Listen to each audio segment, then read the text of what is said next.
A ಒಂದು ಕೆಲಸದ 1/3 5 ದಿನಗಳಲ್ಲಿ ಮುಗಿಸುತ್ತಾನೆ. ಬಿ ಅದೇ ಕೆಲಸದ 2/5 10 ದಿನಗಳಲ್ಲಿ ಮುಗಿಸುತ್ತಾನೆ. ಇಬ್ಬರು ಸೇರಿ ಆ ಕೆಲಸವನ್ನು ಎಷ್ಟು ದಿನದಲ್ಲಿ ಮುಗಿಸುತ್ತಾರೆ? ಎ 1/3 5 ದಿನಗಳಲ್ಲಿ ಮುಗಿಸುತ್ತಾನೆ. ಹಾಗಾದರೆ ಆ ಪೂರ್ತಿ ಕೆಲಸವನ್ನು ಎಷ್ಟು ದಿನದಲ್ಲಿ ಮುಗಿಸ್ತಾನೆ? 5/1/3 ಅಥವಾ 5 × 3 15 ದಿನಗಳಲ್ಲಿ ಆ ಕೆಲಸನ ಮುಗಿಸ್ತಾನೆ. ಬಿ 2/5 10 ದಿನಗಳಲ್ಲಿ ಮುಗಿಸ್ತಾನೆ.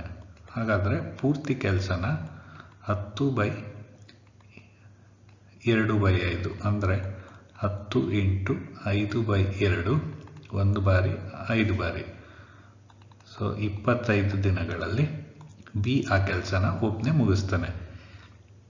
ಒಂದು ದಿನದಲ್ಲಿ ಬಿ ಹಾಗಾದರೆ 1/25 ಹಾಗೂ ಎ ಒಂದು ದಿನದಲ್ಲಿ 1/15 ಕೆಲಸನ ಮುಗಿಸ್ತಾರೆ. ಇಬ್ಬರು ಸೇರಿ ಒಂದು ದಿನದಲ್ಲಿ 1/15 + 1/25 ಕೆಲಸ ಮುಗಿಸ್ತಾರೆ. 25 ಹಾಗೂ 15ರ LCM 75, 15 × 5 75, ಸೊ 5 + 25 × 3 75, ಸೊ 1 × 3 ಅಥವಾ 8/75 ಒಂದು ದಿನದಲ್ಲಿ ಮುಗಿಸ್ತಾರೆ. ಹಾಗಾದರೆ ಪೂರ್ತಿ ಕೆಲಸ ಮುಗಿಸೋದಕ್ಕೆ 75/8 ದಿನಗಳನ್ನು ತೆಗೆದುಕೊಳ್ತಾರೆ. ಅದು